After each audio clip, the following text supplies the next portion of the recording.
Hola, bienvenidos a un nuevo Expreso Financiero y nos acercamos al fin del año y con el fin del año queremos recordar todas las cosas que pasamos durante el año. Y bueno, el día de hoy estamos con Catalina Tobón, nuestra gerente de estrategia, y vamos a empezar con unas preguntas, Cata. Queremos ver primero cómo te sientes. ¿Cómo te sientes ahorita en esta época navideña? ¿Cómo te sientes ya cercano al fin del año? Bueno, buenos días a todos. Hola Esteban, ¿cómo estás? Bueno, pues hoy cambiamos un poquito el formato y vamos a hacer un especial de fin de año y vamos a hablar de los grandes hitos que marcaron el año, como lo contaba Esteban. Entonces, para mí un hito muy importante durante el año, pues fue el Liberation Day. Recordemos cuando Donald Trump utilizó todo el tema de aranceles un poco para, pues digamos, posicionarse geoestratégicamente y también pues para aumentar los ingresos pues fiscales. Y en ese orden de ideas tuvimos mucha preocupación y había una expectativa que eventualmente hubiera una desglobalización en el mundo que implicara una caída del PIB. Lo bueno es que en la medida en que fue avanzando el año nos dimos cuenta que todo el tema de aranceles, pues si bien digamos que el promedio de aranceles en Estados Unidos subieron del 5% al 15%, pues también se fue utilizado más como una estrategia de negociación que una, digamos, desglobalización contundente. Y por eso vimos que en términos generales el apetito por riesgo a escala global fue incrementando y a pesar de las fuertes desvalorizaciones que vimos posteriores al Liberation Day, al cierre del año estamos viendo activos de renta variable con bastante dinámica, con buena valorización, y esto está asociado, número uno, pues a un mundo una economía global que fue bastante resiliente. Número dos, a la expectativa frente al impacto de mayor productividad y eventual monetización de todo el tema de inteligencia artificial y por supuesto pues a una dinámica de la inflación, digamos, estabilizándose y convergiendo a los niveles pues promedio históricos y unos bancos centrales que han podido en términos generales bajar sus tasas de referencia, particularmente en Europa y algo en Estados Unidos. Entonces, todo esto ha ayudado a que hubiéramos tenido un año con una dinámica de apetito por riesgo bastante favorable y unas condiciones financieras bastante favorables. Ahora, yo te pregunto, Esteban, en términos generales, ¿cuáles fueron esos como jugadas corporativas o chismecitos corporativos que más te impactaron en el 2025? Bueno, para mí vieron dos momentos puntuales. Uno muy cercano al inicio del año, cuando aparece DeepSeek, que le empieza a hacer competencia a OpenAI, empieza todo lo que ya hablamos del Liberation Day y vemos cómo Nvidia empieza a caer. Tuvimos un retroceso importante en tech, eso había un pánico generalizado en el mundo de equity, pero luego vimos una recuperación y vimos que los resultados, digamos, empezaban a acompañar a toda este tema de inteligencia artificial. Y digamos, manteniéndonos un poco dentro del tema, el otro que también me llamó mucho la atención, no sé si recuerdas esa reunión que hubo en Corea del Sur entre los CEOs de Nvidia, Samsung, como en un lugar de pollo asado.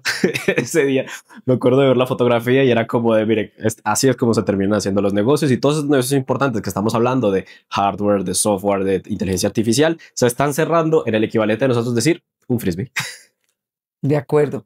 Y bueno, antes de que tú me preguntes a mí de temas del ámbito local, yo te quiero preguntar un poquito, Esteban, ¿qué pasó con las criptomonedas? Este año fue muy loco al principio con todas esas meme coins y después ese rally tan impresionante en el Bitcoin, pero después al cierre del año las desvalorizaciones. Cuéntame un poquito en todas esas criptos porque fue un año bien particular para el tema. Claro, tuvimos un año muy movido. Digamos que las cripto ya venían de una pandemia un poco irregular, ¿sí? Tenían una volatilidad enorme, venían de ciertos niveles de recuperación, algunas como Ethereum se habían prácticamente estancado, pero empezamos a ver como cierto revuelo. Primero porque por parte del gobierno Trump hubo como cierto apoyo hacia las criptomonedas. Al fin y al cabo ellos terminaron sacando una propia, pero también vimos cierta adopción por parte de las cripto, digamos, en la banca más tradicional. BlackRock la tiene actualmente dentro de sus índices globales, JP Morgan empezó a incluirlas, digamos, después de ser hasta cierto punto renuentes a la idea de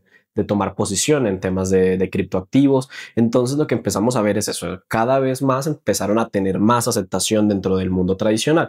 Pero ¿qué terminó ocurriendo? Que más allá, digamos, de esta promesa de ser aceptadas, como listo, ya las tenemos involucradas, tenemos fondos que las manejan, es estos proyectos hasta qué punto pueden ser interesantes, lo estamos usando como un activo únicamente especulativo o un activo, digamos, de inversión estructurada a largo plazo, o es solamente una currency, o es un activo de cobertura. Esto es una teoría, o sea, esto es un tema todavía en debate de qué son las cripto a este punto, ¿sí? Porque no cumplen como con todas esas categorías.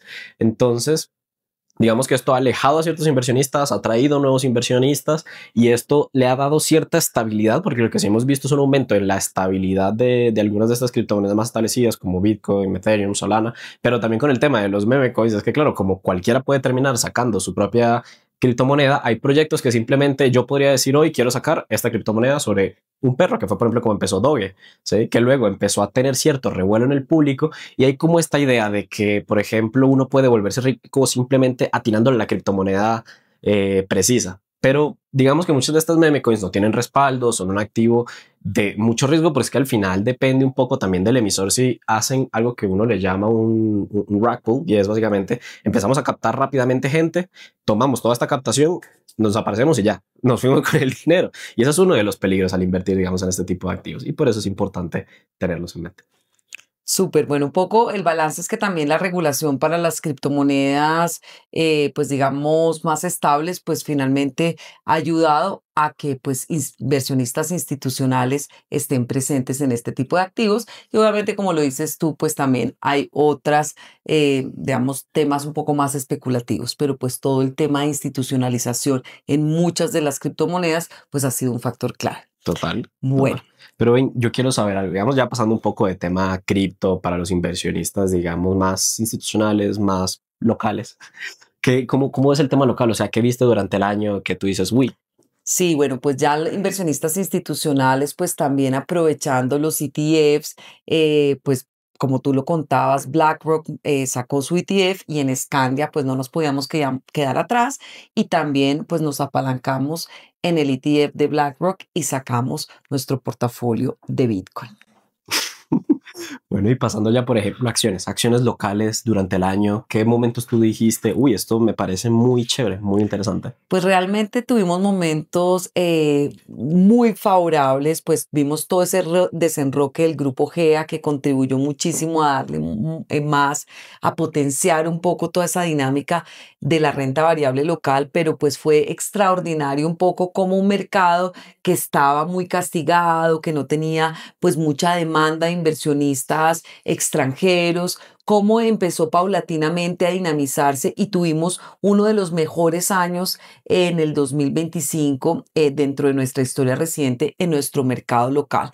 Entonces hubo muchas noticias interesantes, pero lo que yo te podría generalizar es los resultados corporativos de la gran mayoría de las empresas que hacen parte del Colcap, pues mejoró particularmente el sector financiero, a pesar de un año muy difícil para Ecopetrol por unos temas, pues claramente de gobierno corporativo y unos temas de lineamiento institucionales, pues finalmente el petróleo soportó en muchos momentos a la acción, porque si bien el petróleo, pues digamos que no tuvo un año extraordinario, por lo menos mantuvo ciertos pisos que también, pues dada la alta correlación con la acción de Ecopetrol, pues se vio incidido en una estabilidad en algunos momentos de la acción. Entonces, a pesar, pues digamos, de esta acción puntualmente que tuvo pues un año bastante movido, las demás acciones mostraron una dinámica extraordinaria y un poco yo lo atribuiría a un mayor apetito y una entrada mucho más fuerte de inversionistas globales como parte de ese proceso de diversificación del mercado de capitales de Estados Unidos hacia mercados emergentes, incluyendo los latinoamericanos. Entonces, pues tuvimos entradas no solamente en Colombia, pues en Brasil, en Chile, y pues todo ese influjo de inversionista offshore pues nos ayudó de forma contundente, soportado en los resultados corporativos que fueron mejorando. Vaya. A mí me pareció un año tremendo. O sea, recuerdo el día que ocurrió ese intercambio entre Sura y Argos, que los precios se movieron enormemente y teníamos duda de, bueno, y esto nos está afectando los resultados, pero claro, es un movimiento táctico Desenroque. para hacer el desenroque, pero no es que en términos reales estemos viendo que la acción de una se está cayendo porque la empresa va mal, no, simplemente fue el desenroque. Pero esto le terminó inyectando esa liquidez, como lo mencionaste, me parece tremendo, porque claro, tuvimos un call cap con un crecimiento altísimo durante el año, las recompras de acciones también por parte de Bancolombia, la recuperación de Banco de Bogotá, que tuvo unos años un poco por detrás, y lo mismo con Davivienda, fue un año muy positivo, entonces es algo bastante chévere para los inversionistas de acciones locales. Pero y pasando a los inversionistas de renta fija, ¿tú qué ves así ahorita durante este año? Bueno, Ha sido un año complejo. sí, bueno, yo tal vez hablaría de los hitos fundamentales este año, pues este año fue bastante heterodoxo en el manejo de las finanzas públicas y a pesar pues de que tuvimos bastante preocupación, incluso la última semana tuvimos una operación de deuda privada sin precedentes en el mercado, pues digamos por parte del gobierno. Normalmente pues hay un sistema de creadores de mercado donde pues básicamente tú, pues el tema es transparente en las colocaciones de deuda y pues hubo una colocación de deuda en el mercado privado por encima del promedio de tasa. Esto pues generó como, digamos, unos llamados de atención para los inversionistas porque efectivamente esto es un manejo muy distinto, vuelvo y reitero, muy heterodoxo frente a lo que habíamos visto, pues digamos, históricamente en el manejo de las operaciones de deuda de Colombia. Y sí, pues fue un año muy difícil porque pues nos bajaron 2 veces la calificación de riesgo, pues adicionalmente nuestra prima de riesgo se mantuvo en las máximas pues de América Latina.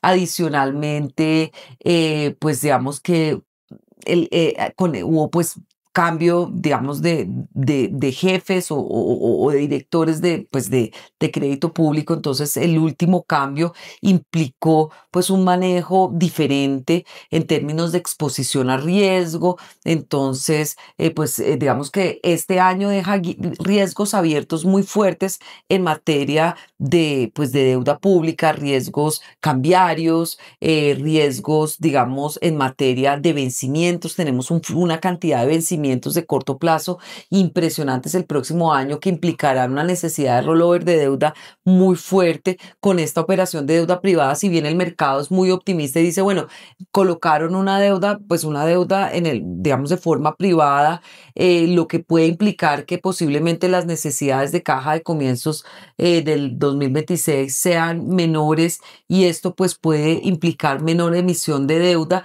pero de todas formas pues el gobierno entrante, el gobierno que entre pues le va a tocar muy difícil, un sinceramiento de las finanzas públicas donde el déficit pues seguramente este año va a cerrar por debajo del 8%, pero se está acercando a niveles pues cercanos al 8% con caso de Brasil, donde el nivel de deuda pues está por encima del 60% y donde esto pone de manifiesto que eventualmente el margen de maniobra del Banco de la República para bajar sus tasas de referencia pues está mucho más acotado. Entonces yo te diría que pues este año fue bien heterodoxo para el manejo de las finanzas públicas, se dejan riesgos abiertos muy importantes y eso obviamente pues se vio reflejado en altas tasas. Tenemos tasas reales superiores al 7%. Para los inversionistas de largo plazo es una oportunidad espectacular porque pues es que cuando tú tienes unas tasas a ese nivel pues dices es una oportunidad gigantesca y eso no solamente en los títulos de plazo al vencimiento más largo, también en la parte pues media de la curva y la parte corta. Entonces, para la causación de los portafolios en renta fija fue un muy buen año, sin lugar a dudas. Pero obviamente pensando a futuro, pues claramente eso sí pone de manifiesto que tenemos unas mayores vulnerabilidades ante choques externos porque nuestras cuentas fiscales son cada vez más débiles, somos más vulnerables, estamos más endeudados y tenemos que pagar una prima de riesgo mucho más grande porque tenemos un peor riesgo crediticio. Totalmente. De hecho, es bastante curioso lo que mencionas. Me parece chévere ese tema de listo. Tenemos unas vulnerabilidades muy fuertes, pero también se abren unas oportunidades muy interesantes para esos inversionistas que de pronto tienen una visión un poco más de largo plazo, por eso rentabilidades reales. Y me recuerdo un experto que una vez decía como de que en Wall Street se acabaron ya los años fáciles. A partir de ahora estamos viendo constantemente nuevos momentos, nuevos hitos, nuevas situaciones durante el año que nos terminan poniendo en situaciones donde uno dice, ¿cómo procedemos aquí? Hay que analizar, hay que planificar, hay que medir los riesgos obviamente y después ahí sí ejecutar. Pero bueno, y pasando un poco, digamos, ya revisamos locales, revisamos tasa fija, revisamos extranjeros. ¿Cómo ves tú el próximo año? ¿Tú qué crees? Bueno, el próximo año seguramente, pues como lo fue este año, pues va a ser un año lleno de retos, pero también, como lo dices tú, de oportunidades. Entonces, empecemos en el ámbito local, pues es un año electoral. Acuérdate que en los años electorales hay unos trades que se llaman los trades pues electorales o los trades preelectorales. Entonces los mercados empiezan a posicionarse de cara a los cambios que se vienen. Entonces seguramente ya estamos viendo un posicionamiento un poco más de expectativa de un gobierno un poco más promercado. Vamos a ver qué pasa. Igual pues quedan, digamos, el primer hito importante va a ser el hito de las elecciones al Congreso y la primera vuelta electoral. Ahí vamos a ver cuál va a ser la composición del Congreso y si efectivamente va a ser un Congreso lo suficientemente atomizado para que el Ejecutivo que venga pues finalmente pues tenga capacidad de ejecución o no tenga capacidad de ejecución. Vamos a ver. Entonces, seguramente este año pues teníamos una mayor cantidad de escaños del partido de gobierno más hacia la izquierda. Un poco la expectativa es que se pierdan ciertos escaños de la izquierda también porque con el proceso de paz había, digamos, unos escaños garantizados durante 5 años que ya desaparecen.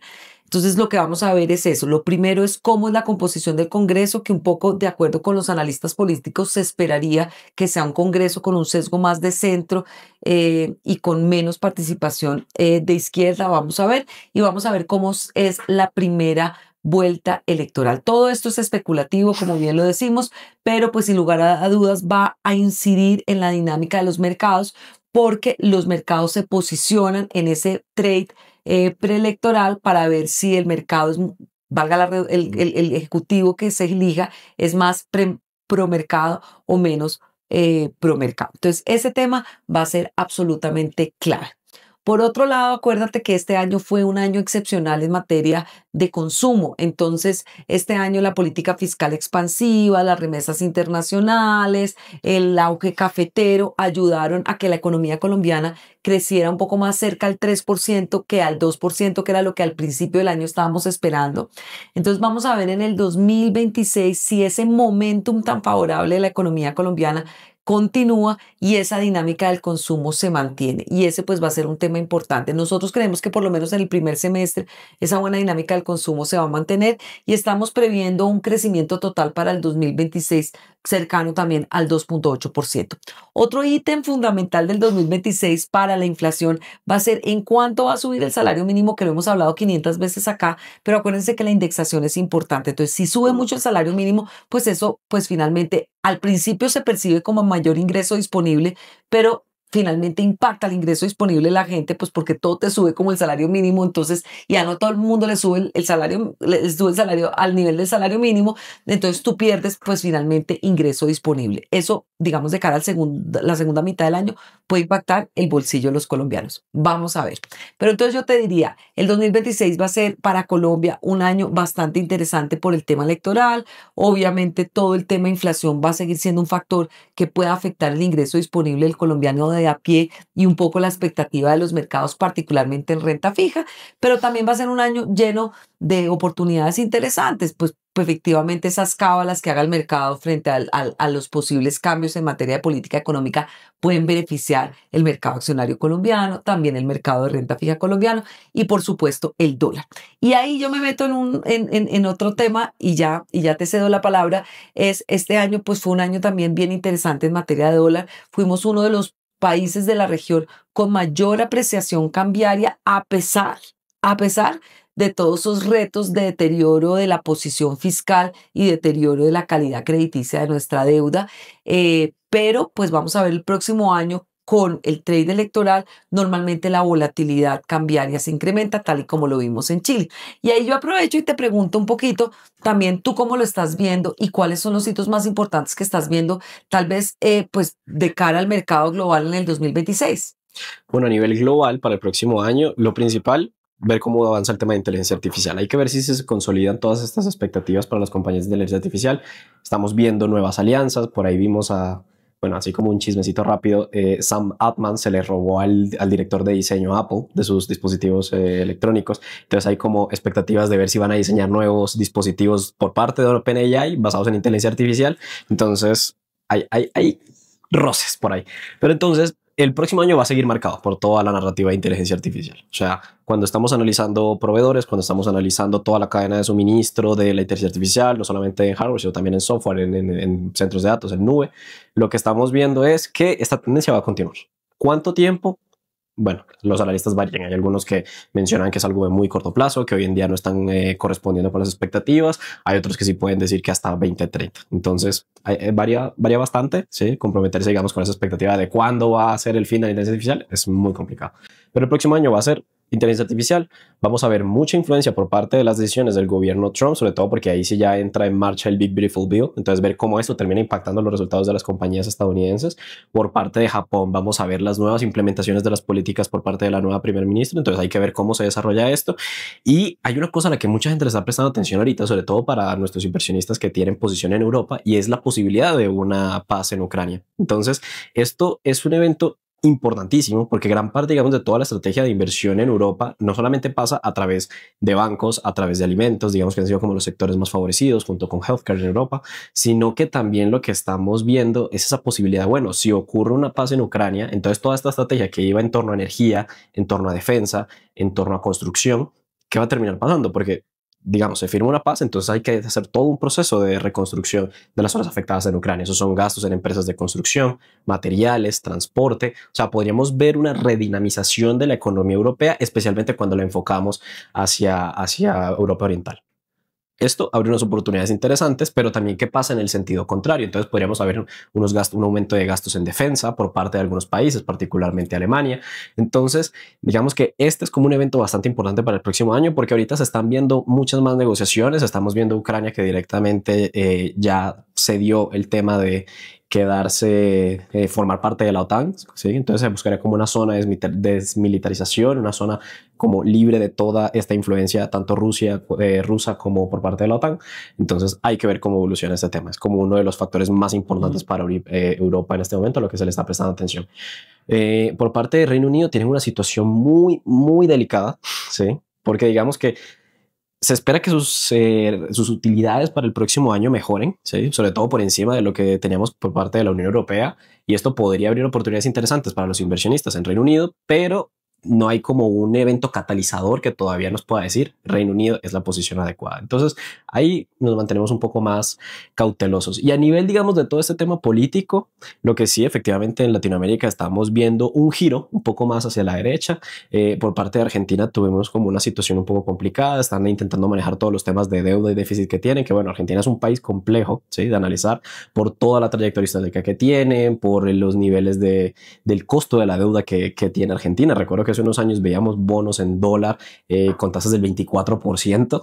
Entonces es una situación bastante complicada. Pero para el próximo año, para un inversionista, veo un año muy favorable. No como en el sentido de vamos a tener unas rentabilidades espectaculares, sino de que hay oportunidades claras para tomar unos posicionamientos relativamente asequibles, ¿sí? Como todo lo que hemos venido proponiendo durante el año. Y siento que van a haber retos presentes, pero el equipo de Scandia va a estar a la altura. Claro que sí.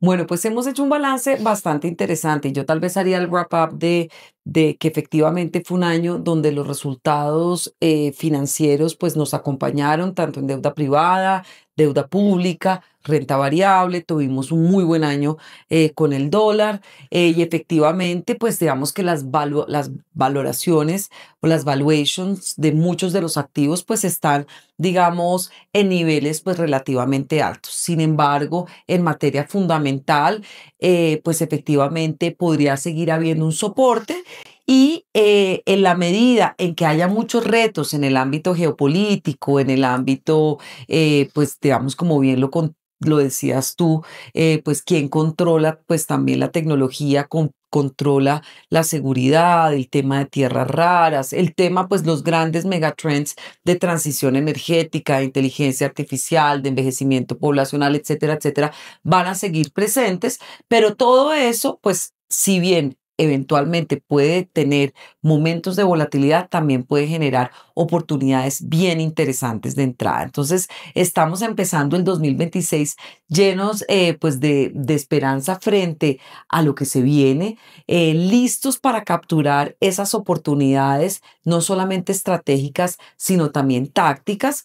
También para la región va a ser un año bastante interesante, muy atentos a lo que pueda pasar también con Venezuela, que pues ha sido un tema bien interesante, importante para nosotros, pues porque es nuestro vecino, pero creemos que efectivamente pues vamos a tener unas causaciones que van a seguir ayudándonos a nuestras inversiones de renta fija, ayudándonos a nuestros portafolios, unas oportunidades tácticas de generación de alfa súper interesantes también en diferentes activos, como lo decía Esteban. Y bueno, este podcast pues va a ser una pequeña pausa hasta el 13 de enero. Entonces, pues nada, vamos a seguir publicando temas de información en nuestra página web para que ustedes pues también sigan manteniendo y tomando decisiones informadas. Pero pues nada, lo único que tengo que decir es agradecimiento con este 2025. Tuvimos un año espectacular en materia de retornos y bueno, para el 2026 pues los mejores deseos. Y yo no sé, Esteban, si tú también quieras decir algo de cara a este 2026 para agradecerles también a todos los que nos siguieron y vamos a estar firmes en este 2026 con la mejor información para que ustedes puedan tomar decisiones informadas. La verdad ha sido un año espectacular, o sea, ha sido un año tremendo, con muchas oportunidades, muchos aprendizajes y para el próximo año esperamos mantener, digamos, esa energía, mantener esas rentabilidades en la expectativa y nada, esperar lo mejor para el próximo año, una feliz Navidad, un feliz año nuevo y nos vemos hasta el próximo año. Sí, con todo el 2026. Gracias.